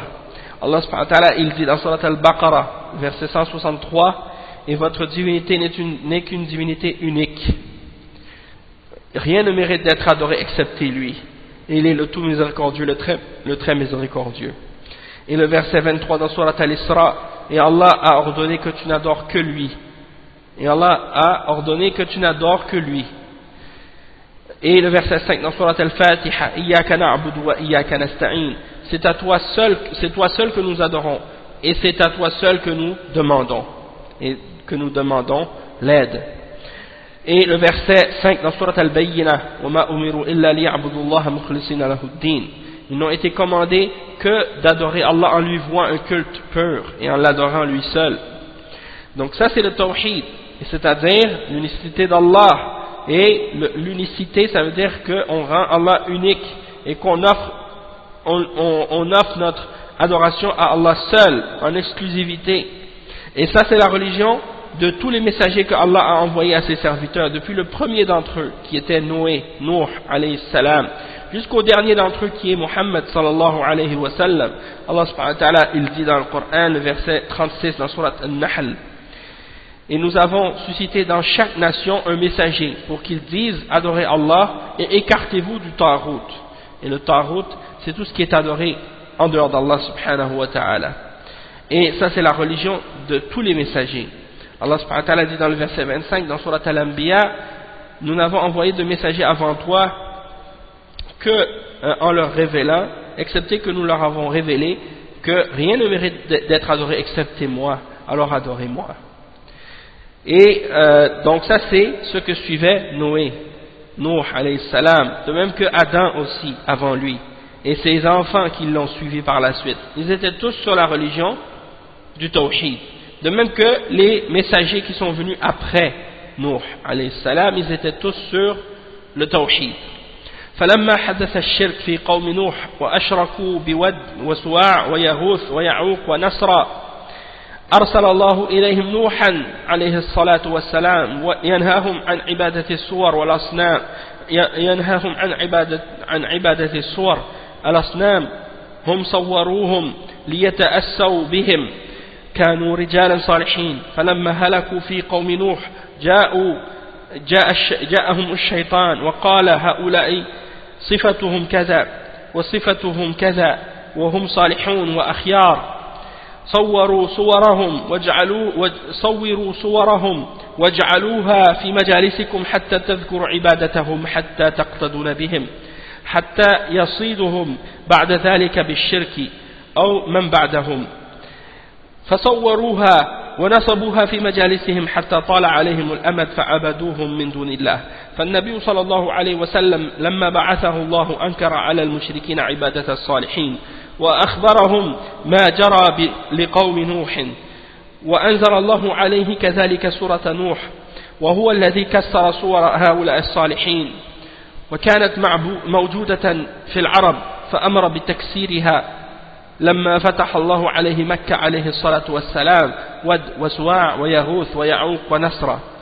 Donc le cheikh explique, il dit que lorsque le shirk est apparu chez les hommes à l'époque de Nuh alayhi salam et qu'ils ont fait le shirk avec les 5 hommes pieux Wad, Waswa', Yaghouth et Nasr, Yaghouth wa Ya'ouq wa Nasr, Allah subhanahu wa ta'ala leur a envoyé Nuh alayhi salam pour leur interdire l'adoration des images qu'ils avaient fait, des statues qu'ils avaient construites à leur image, parce qu'ils avaient fait leur image pour essayer de les prendre comme exemple et comme modèle, parce que c'était des hommes pieux, hein? Et lorsqu'ils sont morts dans le peuple de Nuh, le shaitan est venu aux gens et il leur a dit ces gens-là, voici quelle était leur description, voici quelle était leur caractéristique. C'était des hommes pieux, c'était des hommes de bien. Faites leur image, faites leur statue et placez-les dans les places publiques pour que vous vous souveniez d'eux et de leur adoration. Comme ça, vous allez les prendre comme modèle et comme exemple. Jusqu'à ce que, par la suite, le shaitan les attrape par le shirk et les fasse tomber dans le shirk, ceux qui sont venus par la suite. Hein? Ils sont tombés dans le shirk à cause de ça. Donc, ils ont fait ces images, ces statues, et ils les ont placées dans leur place, les endroits où ils se rassemblent, et après un certain temps, les gens ont oublié l'origine de ces statues, pourquoi on les avait placées là, et ils ont commencé à les adorer en dehors d'Allah subhanahu wa ta'ala. Donc le prophète sallallahu alayhi wa sallam, lorsque Allah subhanahu wa ta'ala l'a envoyé, eh bien il a dénoncé les mushrikines et leur adoration des hommes pieux, et il leur a informé de ce qui était arrivé au peuple de Nuh alayhi salam, hein? Et Allah subhanahu wa ta'ala lui a également révélé la sourate Nuh, dans laquelle il y a l'explication et l'explication de l'histoire de Nuh alayhi salam et comment il a combattu les mushrikines et comment il a combattu le shirk. Et c'est bien entendu le prophète sallallahu alayhi wa sallam par la suite, le prophète Mohammed sallallahu alayhi wa sallam, qui a cassé l'image et les statues de ces hommes pieux là par la suite, parce qu'elles existaient toujours chez les Arabes, hein, et Allah subhanahu wa ta'ala lui a ordonné, hein, de les casser lorsque il y a eu la conquête de la Mecque. Donc la statue de Wad et de Suwa' et de Yarouth et de Ya'ouq et de Nasr. Et le cheikh il dit كان المشركون يتعبدون عند هذه الأصنام وأشباهها ويرجون بركتها وشفاعتها عند الله ونفعها يقولون هؤلاء شفعاؤنا عند الله ما نعبدهم إلا ليقربونا إلى الله زلفى ما نعتقد أنها تخلق وترزق كما يظنها المشركون الذين في زماننا يظنون أن أولئك يعتقدون أنها تخلق وترزق لا هم يظنون فيها ويعتقدون فيها أنها مخلوقة مربوبة لا تخلق ولا ترزق ولكن يقولون ما نعبدهم إلا ليقربونا إلى الله زلفى هؤلاء شفعاؤنا عند الله مع هذا كفرهم الله وأرسل إليهم رسوله وقاتلهم الرسول صلى الله عليه وسلم على هذا الشرك. Donc le cheikh explique que les mushrikoun à l'époque du prophète sallallahu alayhi wa sallam, eh bien ils faisaient leurs adorations auprès de ces idoles et d'autres également parmi ces idoles là et ils espéraient leur bénédiction, leur baraka et leur intercession, leur shafa'a auprès d'Allah subhanahu wa ta'ala et qu'ils souhaitaient que ces idoles leur ramènent un bien quelconque. Et ils disaient en même temps, comme dans le verset 18 dans Surat Yunus, ceux-là sont nos intercesseurs auprès d'Allah. Et ils disaient également comme dans le verset 3 dans Surat Az-Zumar, nous les adorons que pour qu'ils nous rapprochent d'Allah un peu plus. Et ils ne croyaient pas que ces idoles-là avaient créé le monde ou avaient créé l'univers ou qu'elles pouvaient donner la subsistance comme le pensent certains d'entre les mouchriquines de notre époque. Les mouchriquines à notre époque qui font le shirk avec les tombes et les hommes pieux et les saints, ils s'imaginent que les mouchrikoun de l'époque du prophète Mohammed sallallahu alayhi wa sallam pensaient que les idoles qu'ils adoraient avaient créé le monde ou donnaient la subsistance. Non, ils ne pensaient pas ça. Ils ne croyaient pas que ces statues ou ces idoles avaient créé quoi que ce soit. Bien au contraire, ils savaient qu'elles étaient créées et qu'elles avaient été créées par Allah subhanahu wa ta'ala et formées par les êtres humains eux-mêmes, que c'est eux-mêmes qui les ont fabriquées et qu'elles étaient donc des esclaves, créatures d'Allah subhanahu wa ta'ala qui ne peuvent rien créer elles-mêmes, qui ne peuvent pas donner la subsistance et qui ne peuvent rien faire pour elles-mêmes ni pour les autres, et qu'elles sont des créatures, des choses inertes, des choses qui n'ont aucun pouvoir. Et malgré tout, ils disaient, les mushrikoun, les gens qui adoraient ces idoles-là, ils disaient, nous les adorons uniquement pour qu'ils nous rapprochent un peu plus d'Allah. Et ils disaient, ceux-là sont nos intercesseurs auprès d'Allah. Et malgré qu'ils disaient ça, malgré qu'ils les prenaient uniquement comme intercesseurs et intermédiaires, et qu'ils cherchaient à se rapprocher d'Allah en passant à travers eux, Allah subhanahu wa ta'ala les a quand même déclaré que ça c'est du shirk. Et que de faire ça, c'est shirk en soi. Et il les a déclarés comme étant des kuffars. Et Allah leur a envoyé son messager, sallallahu alayhi wa sallam, qui est Muhammad sallallahu alayhi wa sallam, et le prophète Muhammad sallallahu alayhi wa sallam, malgré qu'il disait ça, les a combattus. Et leur a dit que ça c'est du shirk. Il les a combattus pour ce shirk.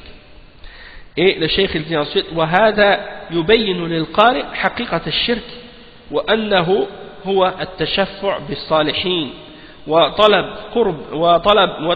وطلبهم قربا إلى الله والذبح لهم والنذر لهم والسجود لهم بقصد القربى والشفاعة ما نعبدهم إلا ليقربونا إلى الله زلفى هؤلاء شفعاؤنا عند الله ما قالوا أنها تخلق والله يبين هذا في كتابه العظيم قال لنبيه قل من يرزقكم من السماء والأرض أمن يملك السمع والأبصار ومن يخرج الحي من الميت ومن يخرج الميت من الحي ومن يدبر الأمر فسيقولون الله فقل أفلا تتقون وقال تعالى ولئن سألتهم من خلقهم ليقولن الله ولئن سألتهم من خلق السماوات والأرض ليقولن الله.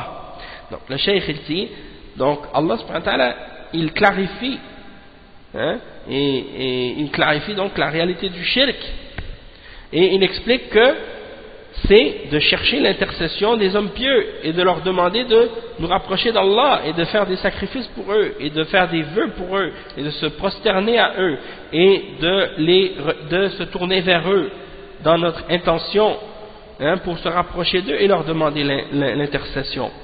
Et les mushrikoun disaient on les adore que pour qu'ils nous rapprochent un peu plus d'Allah, et ils disaient, hein, ceux-là sont nos intermédiaires auprès d'Allah ou nos intercesseurs auprès d'Allah.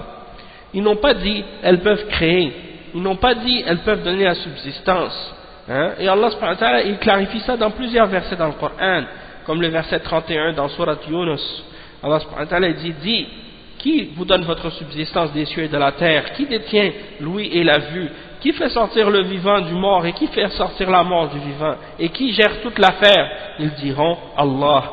Alors dis, n'allez-vous pas le craindre, n'allez-vous pas avoir de taqwa, hein, lui obéir et faire ce qu'il vous ordonne, de vous écarter du shirk, hein, et de vous appliquer à établir le tawhid, hein, par espoir en sa récompense et par crainte de son châtiment. Et le verset 87 dans Surat Az-Zukhruf, Allah subhanahu wa ta'ala, il dit, et si tu leur demandes qui les a créés eux-mêmes, ils diront Allah. Qui les a créés? Si tu leur demandes à ces mushrikines qui adorent les idoles, qui les a créés eux, hein? Qui a créé ces gens-là? Qui les a créés? Ils vont répondre, c'est Allah qui nous a créés. Donc eux, ils savent que c'est Allah le créateur. Ils ne disent pas que c'est les idoles qui les ont créés. Ils savent que ces idoles-là ne peuvent pas créer quoi que ce soit. Le verset 25 dans Surat Luqman, وَلَئِنْ سَأَلْتَهُمْ مَنْ خَلَقَ السَّمَاوَاتِ وَالْأَرْضِ لَيَقُولُنَّ اللَّهُ. Si tu demandes à ces mushrikines qui adorent les idoles, qui a créé les cieux et la terre, ils vont dire, c'est Allah qui les a créés, les cieux et la terre, c'est pas les idoles. Ils savent ça. Hein? قُلْ لِمَنِ الْأَرْضِ وَمَنْ فِيهَا إِن كُنْتُمْ تَعْلَمُونَ سَيَقُولُونَ لِلَّهِ قُلْ أَفَلَا تَذَكَّرُونَ قُلْ أَفَلَا تَذَكَّرُونَ قُلْ مَنْ رَبُّ السَّمَاوَاتِ السَّبْعِ وَرَبُّ الْعَرْشِ الْعَظِيمِ سَيَقُولُونَ لِلَّهِ قُلْ أَفَلَا تَتَّقُونَ قُلْ مَنْ بِيَدِهِ مَلَكُوتُ كُلِّ شَيْءٍ وَهُوَ يُجِيرُ وَلَا يُجَارُ عَلَيْهِ إِن كُنْتُمْ تَعْلَمُونَ سَيَقُولُونَ لِلَّهِ فَأَنَّى تُسْحَرُونَ. والآيات كثيرة تدل على أنهم مقرون بأن الله خالق رازق ورازق خالق السماوات وخالق كل شيء، ولكنهم كفروا بطلبهم الشفاعة والقربى من الأنبياء والصالحين والذبح لهم والنذر لهم ونحو ذلك. Donc le cheikh il dit dans le verset 84 et 89 dans Surat Al-Mu'minun, dit à qui appartient la terre et tout ce qui est dedans? Si vous savez, ils vont dire c'est à Allah. Alors n'allez-vous pas vous souvenir? Dit à qui appartient les sept cieux et le grand trône? Ils diront à Allah. Dit n'allez-vous pas le craindre? Dit qui a entre ses mains le royaume de toutes choses, la possession, le pouvoir de toutes choses, et qui est celui qui vous protège et qui n'a pas besoin de la protection de quiconque? Si vous savez, ils vont dire c'est Allah. Alors dit, comment pouvez-vous être ensorcelés, hein, à ce point que vous vous détourniez du tawhid par la suite? Vous acceptez qu'Allah est le créateur et le maître de toutes choses, puis par la suite vous allez adorer autre que lui. Comment pouvez-vous vous détourner de cette façon? Donc les versets à ce sujet-là sont très nombreux, qui prouvent, hein, de façon irréfutable et claire que les mushrikoun à l'époque du prophète Mohammed sallallahu alayhi wa sallam affirmaient qu'il y a un seul créateur et que c'est Allah. Il y a un seul pourvoyeur qui donne la subsistance et que c'est Allah. Et qu'il y a un seul créateur des cieux et créateur de toutes choses et que c'est Allah lui seul. Mais par contre, Allah les a déclarés kuffar parce qu'ils cherchaient l'intercession d'autres que lui, hein, et qu'ils cherchaient à se rapprocher d'Allah par les prophètes et par les hommes pieux, et qu'ils leur faisaient des sacrifices et qu'ils leur offraient des vœux et qu'ils faisaient des invocations pour eux et autres choses parmi les autres formes d'adoration qu'ils leur offraient. Et donc c'est ainsi qu'ils sont devenus des kuffars et des mushrikines.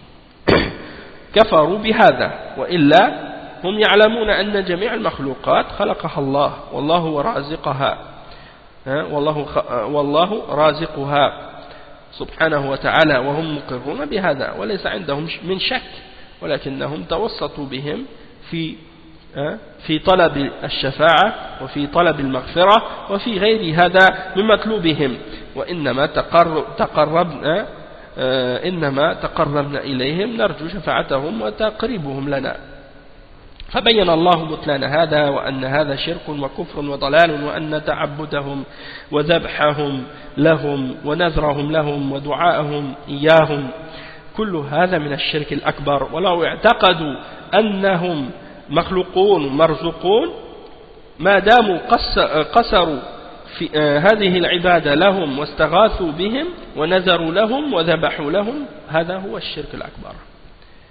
Donc le cheikh explique, il dit que c'est ainsi qu'ils ont commis le kufr et que Allah les a déclarés kuffar pour ça, parce que sinon ils reconnaissaient que toutes les choses sont créées par Allah et que Allah est celui qui leur donne leur subsistance. Ils croient en ça et ils affirmaient cela. Ils n'avaient aucun doute à ce sujet-là, mais ils ont pris des intercesseurs et des intermédiaires pour demander l'intercession à Allah, pour leur demander l'intercession pour se rapprocher à Allah, et pour leur demander le pardon, et d'autres choses qu'ils ont fait, qu'ils ont passé par ces hommes pieux-là au lieu de passer directement à Allah et d'aller directement à Allah. Donc ils disent on les prend uniquement pour nous rapprocher et on leur demande, on souhaite uniquement leur intercession pour qu'ils nous rapprochent de Dieu, et c'est ça leur shirk. Et Allah leur a clarifié la fausseté de ce qu'ils faisaient, et que c'est ça le shirk, et que c'est ça le kufr, et que c'est ça l'égarement, et que ce qu'ils font comme adoration pour eux, comme sacrifice pour eux, comme vœu pour eux, ou comme invocation pour eux, que tout ça, ça fait partie du shirk majeur, qui fait sortir de l'islam, même s'ils pensent qu'ils sont créés même s'ils savent que ces choses-là sont créées par Allah, ou qu'ils reçoivent leur subsistance d'Allah subhanahu wa ta'ala, malgré tout, le fait de dire qu'ils sont créés et qu'ils n'ont rien créé, ça ne les sauve pas de ce qu'ils font, de la réalité de ce qu'ils font qui est le shirk. Même si tu dis celui à qui je demande il est créé, il n'a rien créé, ça c'est pas suffisant pour te faire sortir du shirk, non, et pour te faire entrer dans l'islam, non, c'est pas suffisant. Parce que du moment que tu l'invoques en dehors d'Allah et que tu cherches à te rapprocher d'Allah en passant à travers lui, ça c'est une forme de shirk dans l'adoration en soi. Donc, même si tu reconnais qu'Allah est le seul créateur, c'est pas suffisant pour t'épargner et te sauver du shirk majeur. Donc tout ce que vous faites comme adoration pour eux, étant donné que vous n'avez pas limité votre adoration à Allah seul et que vous avez donné à ces créatures et à ces êtres des adorations, et vous les avez appelés au secours, vous avez fait des vœux pour eux, vous avez sacrifié des animaux pour eux et des choses de ce genre, donc tout ça c'est des formes de shirk majeur. فلعل هؤلاء المتأخرين إذا بصروا يتبصرون وإذا ذكروا يتذكرون بما عليه أهل الشرك وأن هذا الذي عليه هم هو دين المشركين الأولين وهؤلاء زادوا على الأولين أيضا لأن شركهم دائم في الشدة والرخاء، في الرخاء والشدة، والأولون في حال الرخاء خاصة، أما في حال الشدائد فأخلصوا لله الدين كما قال تعالى فإذا ركبوا في الفلك دعوا الله مخلصين له الدين فلما نجاهم من البر إذا هم يشركون. أما هؤلاء المشركون عباد البدوي وعباد الحسين وعباد الجيلاني وغيرهم هؤلاء شركهم دائم في الرخاء والشدة نعوذ بالله، فهم أشد شركا أو فهو أشد شركا من الأولين وأعظم شركا وأقبح. وبعضهم يشرك في الربوبية وبعضهم يجعل معبودات تشارك الله في تصريف الكون وشرك شرك آخر، فشرك الربوبية نعوذ بالله. والمقصود أن الشرك شرك المتأخرين أعظم من شرك الأولين وأقبح من جهتين، من جهة أن شركهم دائم في الرخاء والشدة والأولون بخلاف ذلك، ومن جهة أن كثيرا منهم شركوا آلهتهم حتى في تدبير الأمور وفي خلق الخلق وفي رزق العالم. وهذا أقبح من شرك الأولين وأخطر وأشد ضلالا وبلاء ونعوذ بالله من شرهم ونسأل الله العافية وفق الله الجميع. Donc le cheikh il explique, il termine en disant, il se peut que les mushrikoun qui sont venus après, comme les mushrikoun de notre époque, si on leur fait comprendre, peut-être qu'ils vont comprendre. Et si on leur rappelle ce que les gens de shirk à l'époque suivaient et qu'on leur montre, peut-être qu'ils vont se rappeler et qu'ils vont comprendre la réalité de l'islam par la suite. Donc c'est pour ça qu'il faut leur expliquer. Et il dit que ce qu'ils pratiquent aujourd'hui comme religion dans l'adoration des tombes et des saints, c'est exactement la religion des premiers mushrikines. Même que ceux d'aujourd'hui sont pires que les mushrikines de l'époque du prophète sallallahu alayhi wa sallam. Et leur shirk est plus grave, parce qu'aujourd'hui, ils font le shirk dans les temps d'aisance et dans les temps de difficulté. Tandis que les premiers mushrikines à l'époque faisaient le shirk uniquement dans les moments d'aisance. Tandis que dans les moments de difficulté où ils avaient peur, ils vouaient à Dieu un culte exclusif et ils adoraient Dieu seul. Comme l'exemple du verset 65 dans Surat Al-Ankabut. Et lorsqu'ils montent dans le bateau, ils invoquent Allah en lui vouant un culte exclusif parce qu'ils ont peur. Ils sont sur l'eau. Mais lorsqu'ils retournent sur la terre ferme, les voilà qu'ils reviennent et qu'ils recommencent à faire le shirk. Idahum yushrikun. Donc, les mushrikoun aujourd'hui qui adorent Al-Badawi, un des saints qu'ils ont enterré en Égypte, ou bien qui adorent Al-Hussein, en Égypte encore, ils prétendent qu'il y a la tête de Hussein. Et les soufis vont adorer ça, ils vont adorer le Badawi, ils font des hajj là-bas, plus de 3 millions par année même, qui vont là-bas. Et la même chose en Irak et en Iran, à Karbala par exemple, ils vont adorer la tombe de Hussein, et à Najaf, la tombe de Ali, et plein d'autres tombes. Les Rafida, ils adorent, c'est ça leur religion. La religion des Rafida, c'est l'adoration des morts et des tombes. Et la même chose pour les soufis qui adorent la tombe de Al-Jilani et d'autres de leurs saints, par exemple, au Maroc, en Algérie, en Tunisie, en Égypte, en Mauritanie, au Sénégal, en Égypte, en Syrie, au Liban, en Irak, au Pakistan, en Inde, en Malaisie, en Indonésie, au Bangladesh, peu importe où vous allez en Turquie, vous allez trouver des gens qui adorent des tombes.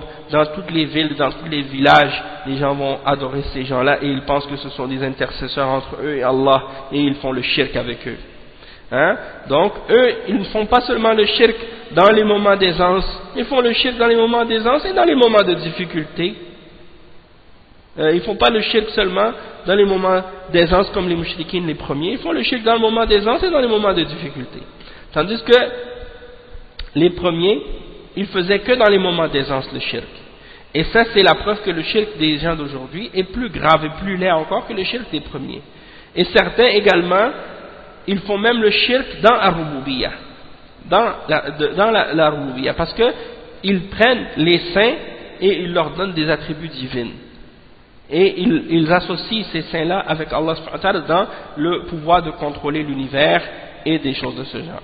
Et ils ont dans le soufisme ceux qu'ils appellent Rijalul Ghaib, ou bien celui qu'ils appellent par exemple le Qutb, le pôle. Donc ils disent à chaque époque il y a un pôle et c'est lui qui gère l'univers. Et lorsqu'on a des moments de détresse ou des problèmes, il faut invoquer le pôle, et c'est lui qui va nous venir en aide. Et donc ils disent que c'est un être humain qui contrôle l'univers. Et ça c'est le degré du saint qui a atteint le plus haut niveau, ils l'appellent le pôle. Et ils ont d'autres degrés également parmi les hommes qu'ils appellent les Rijalul Ghaib, les hommes invisibles. Il y a les Autad et il y a d'autres noms comme ça qu'ils ont inventés. C'est basé sur aucune preuve, ni dans le Coran, ni dans la Sunna, ni dans quoi que ce soit. Mais ils ont inventé ces choses-là et ils font le shirk avec ces choses-là. Donc ils font même le shirk dans la Rububiyyah. Et ça c'est pire que le shirk des mushrikines à l'époque. Et le cheikh il dit, qu'est-ce qu'on veut dire par là? C'est que le shirk des gens d'aujourd'hui est plus grave que le shirk des premiers mushrikines de deux points de vue. Le premier point de vue, c'est que leur shirk est constant. Ils le font tout le temps. Dans les moments d'aisance comme dans les moments de détresse. Et les premiers, c'était seulement dans les moments d'aisance. Tandis que, et le deuxième point c'est quoi? C'est que c'est plus laid que le shirk des premiers, du point de vue que les premiers ils faisaient seulement le shirk dans l'adoration, c'est-à-dire que ceux-là aujourd'hui font le shirk dans l'adoration et en plus dans la rububiyyah, dans la souveraineté, puisqu'ils prétendent que ceux qu'ils associent avec Allah parmi les hommes pieux et les saints ont un contrôle de l'univers. Chez les Rafida, il y a la même chose à propos, ils croient la même chose à propos de leurs imams, et chez les Soufis, la même chose vis-à-vis du Qutb ou du Ghawth, ou bien Qutb al-Qutb, comme ils l'appellent, le pôle du pôle, ou bien ils les appellent parfois yani Rijal al-Ghayb, les hommes de l'invisible. Bon, toutes ces choses-là, c'est des superstitions que les soufis ont inventées, et ça fait partie de leur croyance, et c'est dans leurs livres, et bien entendu c'est pas des choses qu'ils vont enseigner aux petits débutants parmi les soufis, mais c'est des choses que ceux qui sont avancés dans leurs égarements, ils comprennent, ils savent et ils croient, et ça c'est des formes de kufr majeur et des formes de shirk majeur, donc demandez aux soufis c'est quoi le qutb, c'est quoi le qutb al-qutb, ou bien c'est quoi le ghawth ou des choses de ce genre, et c'est qui les hommes invisibles, rijal al-ghayb et des choses comme ça, et vous allez voir s'ils savent ou non et s'ils nient ou non, parce que moi j'ai rencontré des soufis et ils me l'ont dit avec leur propre bouche qu'ils croient en ces choses-là, a'udhu billah. Donc il dit وفي خلق الخلق, donc ils pensent qu'ils ont le contrôle dans l'univers et qu'ils peuvent créer et donner la subsistance à la création et au monde, et donc ça c'est un shirk encore plus laid que le shirk des premiers, et plus dangereux et plus grave et plus sévère que le shirk des premiers, et une plus grande forme d'égarement encore. Donc on demande à Allah subhanahu wa ta'ala de nous protéger du mal de ces gens-là, et on lui demande donc de nous préserver et de nous donner le tawfiq à tous. Donc on va s'arrêter ici, et à la fin de chaque cours il y a des questions et réponses de la part du Cheikh Ben Baz. Donc qu'est-ce qu'on va faire? On va les lire au début de chaque cours, Inch'Allah. Avant de commencer le cours, on va lire les questions et réponses du cours précédent que le Cheikh, que les élèves du Cheikh lui ont posées, et les réponses qu'il a mentionnées. Donc on va s'arrêter ici, Inch'Allah, pour aujourd'hui, puis on continuera ce cours-là bi'idhnillah dimanche prochain, Inch'Allah, et samedi prochain, ben c'est la suite dans Al-Wala wal-Bara, Inch'Allah. Pour le cours de Umdatul Ahkam dont j'avais parlé, bi'idhnillah, on va commencer probablement quelque part cette semaine, Inch'Allah. On va essayer de voir quel jour qui est le plus propice par rapport à mon horaire et à mon calendrier, Inch'Allah. Donc je vous donnerai des nouvelles là-dessus, Inch'Allah, durant la semaine, bi'idhnillah. Donc subhanakallahu wa bihamdik, ashhadu an la ilaha illa anta, astaghfiruka wa atubu ilayk. Barakallahu fikum wa jazakumullahu khayran. Wassalamu alaykum wa rahmatullahi wa barakatuh. Wa sallallahu wa sallam ala nabiyyina Muhammad wa ala alihi wa sahbihi ajma'in.